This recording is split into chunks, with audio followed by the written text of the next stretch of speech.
kami dengan kekuatan Roh-Mu yang kudus Tuhan, sehingga firman yang kami baca dan kami renungkan siang ini, firman yang akan memberikan kekuatan, memberikan petunjuk, memberikan nasihat, memberikan arahan.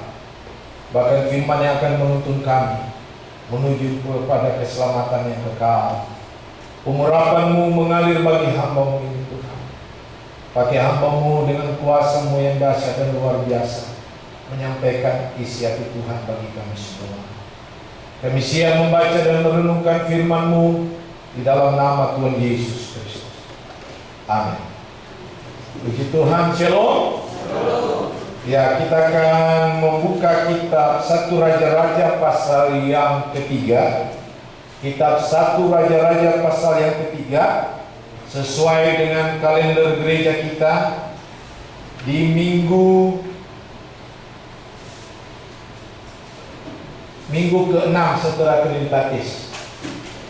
Di minggu ke-6 setelah Trinitatis ini, minggu ke-7 setelah Trinitatis, kita akan membaca kitab 1 Raja-Raja pasal yang ketiga, ayat 4 sampai dengan ayat yang ke-16. Saya akan baca untuk kita semua. Saudara perhatikan di Alkitab saudara masing-masing, di handphone saudara, di iPad saudara, di tablet saudara. 1 Raja-Raja pasal yang ketiga, doa Salomo memohon hikmat. Ayat 4.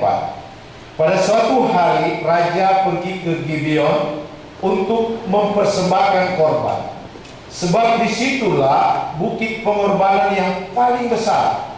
1000 korban bakaran dipersembahkan Salomo di atas mezbah itu. Di Gibeon itu Tuhan menampakkan diri kepada Salomo dalam mimpi pada waktu malam.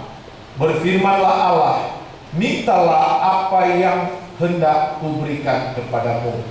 Lalu Salomo berkata, engkaulah yang telah menunjukkan kasih setiamu yang besar kepada hamba-Mu Daud, ayahku. Sebab ia hidup di hadapan-Mu dengan setia, benar dan jujur terhadap engkau.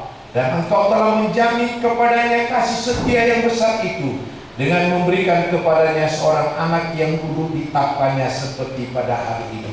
Maka sekarang ya Tuhan Allahku, Engkaulah yang mengangkat hamba-Mu ini menjadi raja menggantikan Daud ayahku, sekalipun aku masih sangat muda dan belum berpengalaman.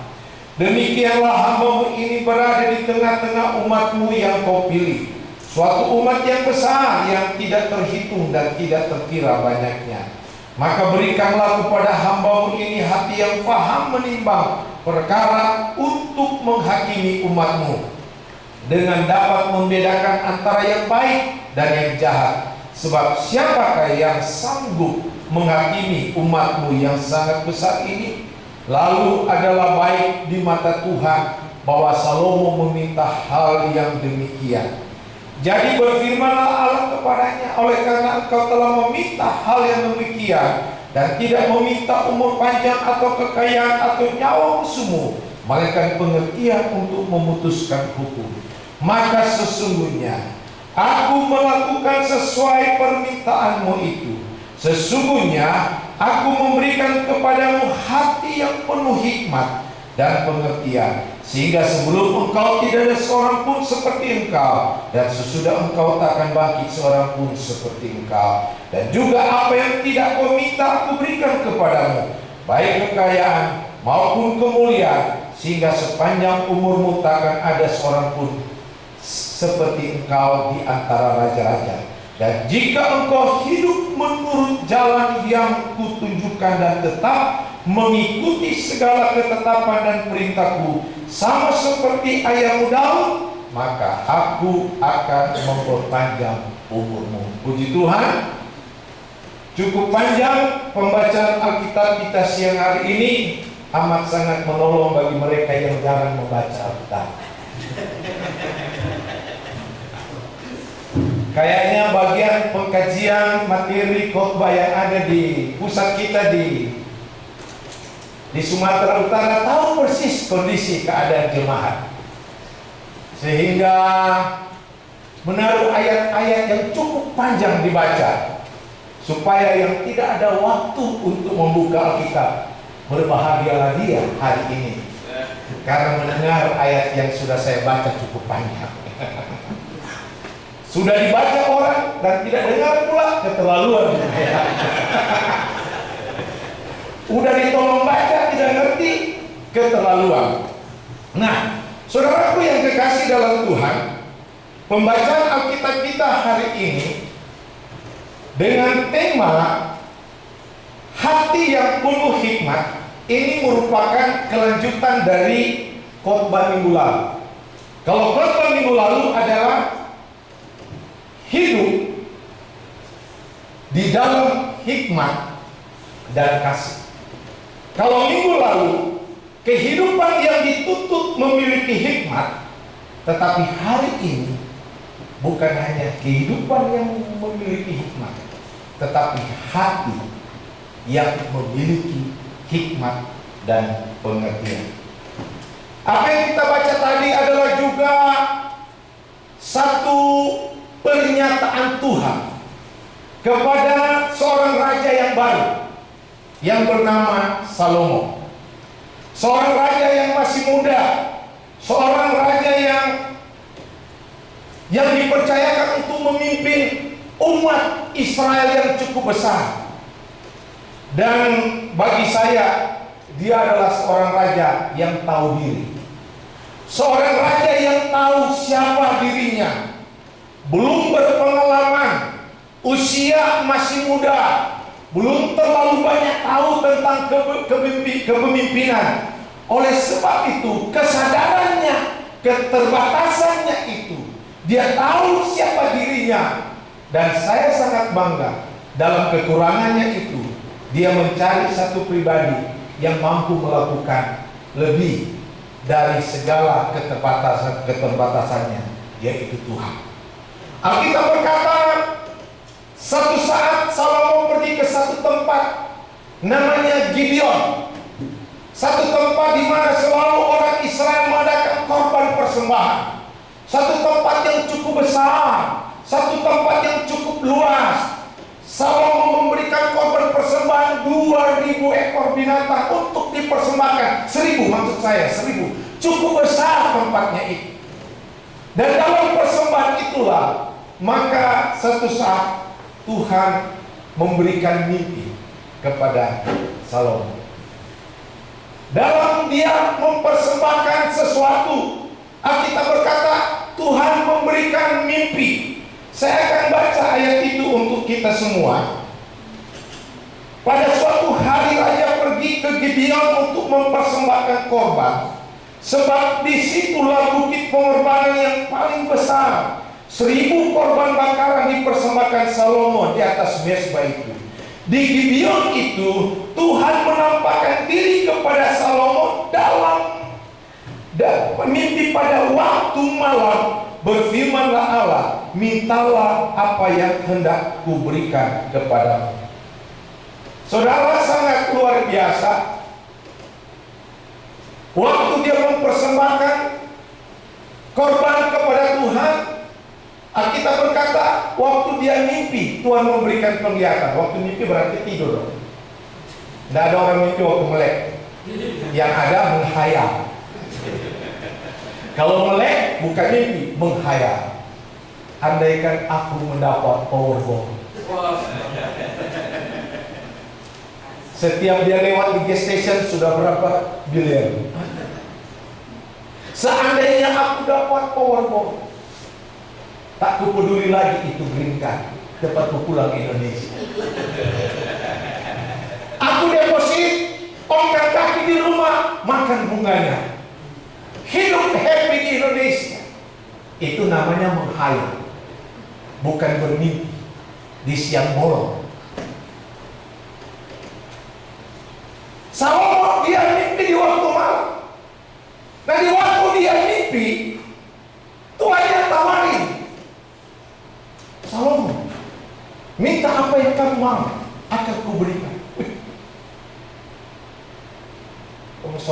Madura dibilang aji mumpung.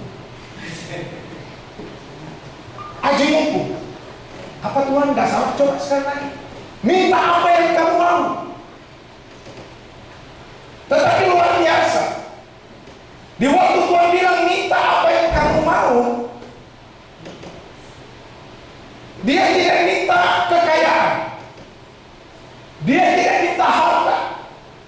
Kalau mungkin dia sakit, dia tidak minta kesembuhan. Dia tidak minta Tuhan serahkan musuh-musuh yang ada di sekelilingku. Sekali lagi saya katakan, Salomo tahu diri dan dia kenal siapa dirinya. Dan dia tahu segala keterbatasan-keterbatasannya. Sekalipun dia seorang raja, tetapi dia tahu dia memiliki keterbatasan. Oleh sebab itu dia bilang, Tuhan, berikanlah aku kemampuan untuk dapat memutuskan sesuatu supaya tidak salah. Karena aku memimpin bangsa yang besar ini. Berikan aku kemampuan untuk tak kala diperhadapkan dengan masalah, aku dapat memutuskan sesuatu dan keputusanku tidak keliru, tidak salah. Dan apa yang dikatakan Tuhan pada ayat yang ke-12? Maka sesungguhnya aku melakukan sesuai dengan permintaanmu. Aku melakukan sesuai dengan permintaanmu. Sesungguhnya aku memberikan kepadamu hati yang penuh hikmat. Sesungguhnya aku akan memberikan hati yang penuh hikmat. Menjadi pertanyaan bagi kita, kenapa Tuhan tidak berkata, aku akan memberikan pikiran yang penuh hikmat? Karena rata-rata manusia berjalan dengan pikiran, betul? Kenapa Tuhan tidak berkata, aku akan memberikan mata yang penuh hikmat, supaya tidak salah melihat, supaya dapat membedakan mana istri saya, mana suami saya. Tidak salah pegang istri orang lain, tidak salah pegang suami orang lain. Perlu hikmat juga. Karena kalau nggak salah bisa salah pegang juga tumbuh, ya. Perlu hikmat. Tuhan kita luar biasa. Tuhan tidak berkata, aku akan memberikan telinga yang penuh hikmat, supaya tidak salah mendengar dan tidak salah menyampaikan. Tuhan tidak berkata, aku akan memberikan mulut yang penuh hikmat, supaya tidak gampang menggosip gitu, supaya tidak gampang menyampaikan kabar busuk seperti berita minggu lalu. Tetapi Alkitab berkata, aku memberikan hati. Aku akan taruh hati yang penuh hikmat. Kenapa hati? Soleman juga berkata dalam Amsal pasal yang keempat, ayat yang ke-23. Saya baca ayat ini untuk kita. Kenapa bukan pikiran? Kenapa bukan mata? Kenapa bukan kuping? Kenapa bukan mulut? Tetapi justru hati. Ayat ke-23 Amsal pasal yang keempat. Jagalah hatimu dengan segenap kewaspadaan, karena dari situlah terpancar kehidupan. Dalam Alkitab bahasa Indonesia sehari-hari, ayat ini berkata begini: jagalah hatimu baik-baik, sebab hatimu menentukan jalan. Kalau saya pakai terjemahan bebas, jagalah hatimu, karena dari hatimu terpancar segala-galanya. Dari hati muncul segala-galanya. Dari hati muncul yang baik, dari hati muncul yang jahat, dari hati muncul mengasihi, dari hati muncul membenci, dari hati muncul kemarahan, dari hati muncul kedendaman, dari hati. Itu sebabnya Tuhan berkata, jagalah hatimu. Makanya hikmat itu Tuhan taruh kepada hati. Kalau hati kita telah dipenuhi dengan hikmat, maka mulut pasti terkontrol, pikiran pasti terkontrol, telinga pasti terkontrol, segala keberadaan hidup kita, mata kita pasti terkontrol, karena sumbernya dari hati. Tak kalah hati hati kita baik, maka semuanya baik. Tak kalah hati kita baik, kita akan pandang orang dengan hati yang baik. Kita akan mendengar segala sesuatu dari sisi yang positif. Kita berkata-kata dengan ucapan yang positif. Tak kalah hati kita baik. Tetapi kalau hati kita sudah tercemar, tidak ada hikmat, semua yang kita lihat jelek. Sepositifnya orang berkata-kata, kita selalu lihat dari sisi negatif. Oleh sebab itu Tuhan tahu apa yang paling dibutuhkan oleh Salomo, dan Salomo tahu persis apa yang sangat dia butuhkan. Dan ini juga merupakan kebutuhan yang esensial bagi kita. Kebutuhan yang esensial bukan materi, bukan kekayaan, bukan keuangan, bukan kedudukan, bukan jabatan, bukan semuanya itu. Kebutuhan yang esensi bagi manusia adalah hati yang memiliki hikmat Tuhan. Karena sesusah sebenarnya kita, semenderitanya kita, kalau hati dipenuhi oleh hikmat, maka happy. Senang aja. Ada uang, gak ada uang, senang aja, ceria aja. Orang gak tahu kita ada uang atau gak ada uang. Tetapi kalau hati tidak dikuasai oleh hikmat Tuhan, biar kita punya deposit ribuan dolar di bank, tetap buka cemberut.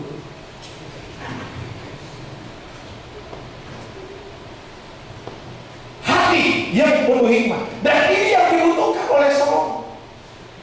Dan Tuhan berikan hati bagi dia, hati yang dikuasai oleh hikmat Tuhan. Dan kisah ini selanjutnya diteruskan. Setelah dia mendapat hati yang berhikmat itu, dapat membedakan mana yang baik dan mana yang jahat, dapat memutuskan mana yang benar dan mana yang salah, maka hikmatnya diuji. Ada dua orang ibu datang kepada Salomo dengan membawa bayi mereka. Ibu satu bayinya meninggal, dia ambil bayi yang satu, dia tukar. Gak ada saksi, hanya mereka yang tahu dan Tuhan yang tahu. Akhirnya diperhadapkan kepada Salomo. Ibu satu bilang, ini anak saya. Ini ibu A. Ibu B bilang, bukan, ini anak saya. Kalau zaman sekarang kan langsung tes DNA. Zaman bahala dulu nggak ada DNA-nya. Mau tes pakai apa? Mau ciri rambut, lihat Akhirnya berdebat, dan Salomo bilang begini aja, daripada kalian berdebat, tidak ada juga orang yang tahu persis mana anaknya siapa. Dia panggil pengawalnya, mari ambil itu pedang, Muhammad, kita belah dua aja ini bayi, setengah kasih sama yang ibu satu, setengah kasih ibu yang satu. Lalu ibu yang satu bilang, iya Pak, itu jujur, bagi dua aja. Langsung ketahuan. Kalau bukan anaknya, pasti dia suruh. Kalau anaknya pasti dia bilang, udah jadi kasih aja sama ibu itu, biarlah dia yang membesarkan. Nanti kemudian pasti anak ini tahu siapa ibunya yang sesungguhnya, betul?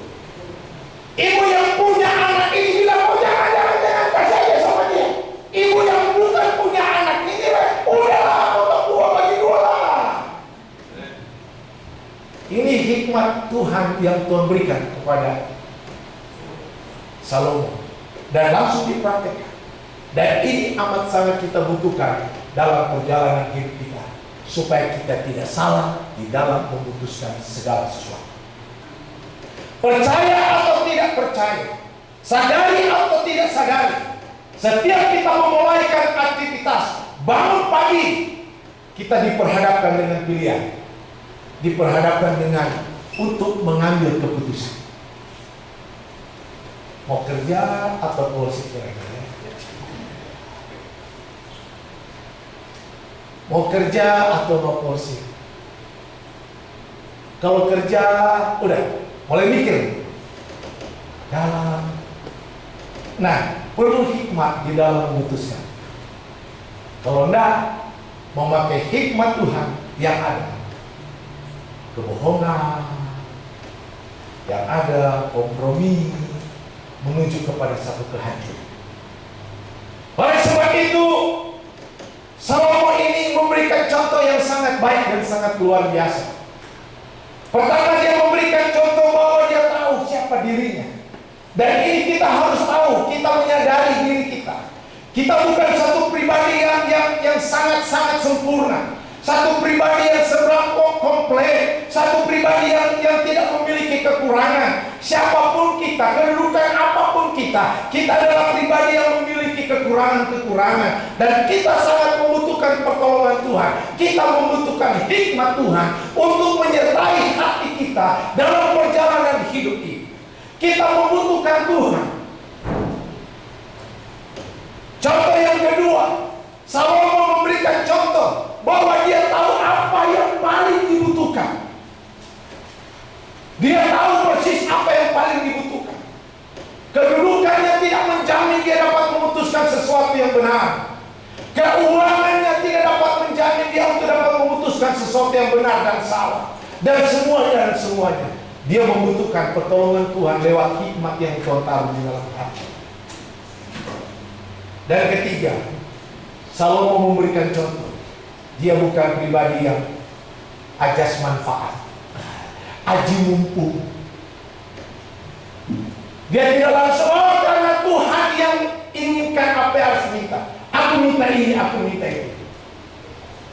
Ini sangat kita perlukan dalam perjalanan hidup. Dan Alkitab berkata, sangat baik permintaan Salomo. Amin. Kalau saudara baca baik-baik apa yang saya sudah baca tadi, saudara dengar, waktu Salomo meminta apa yang dia butuhkan, maka Tuhan berkata, permintaannya itu sangat-sangat baik, sangat tepat, sangat benar. Maka aku memberikan hikmat kepadanya. Dalam Alkitab ada 3 pengertian hikmat. Dalam Perjanjian Lama, hikmat itu Chokhmah. Chokhmah itu bijaksana atau kepintaran yang datang dari Tuhan. Lalu dijabarkan dengan hikmat adalah ada 3 pengertian.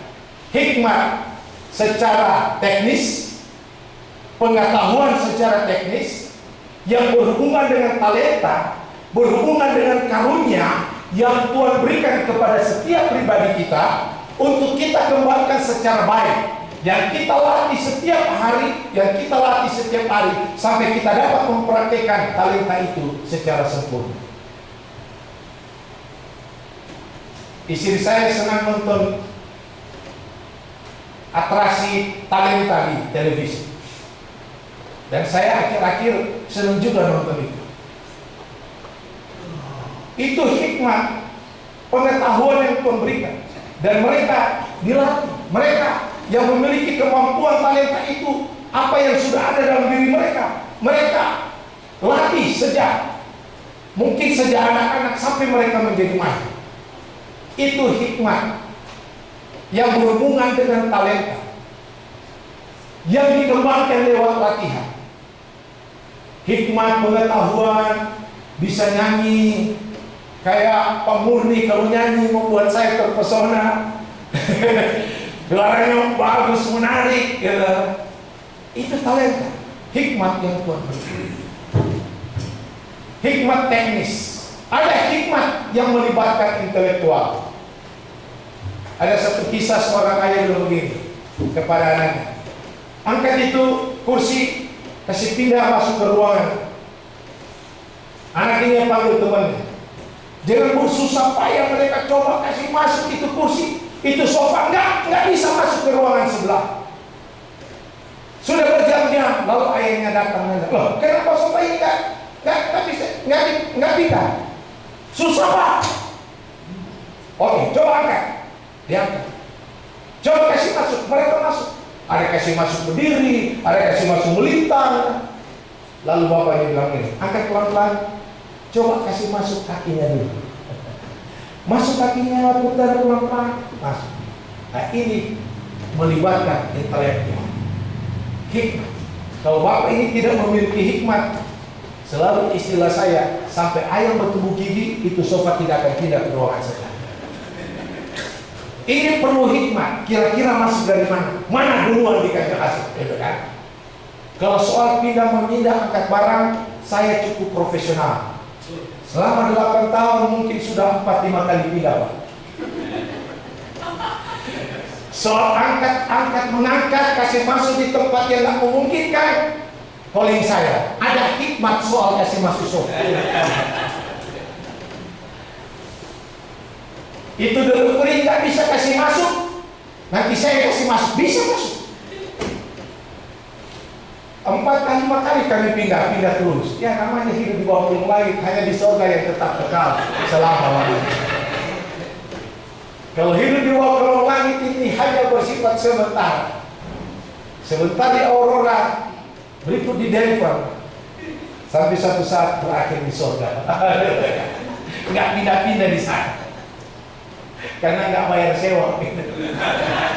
Sekali masuk nggak ada bill.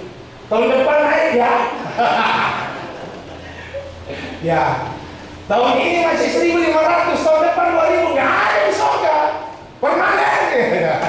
Harganya begitu. Dengan membayar kehidupan yang layak.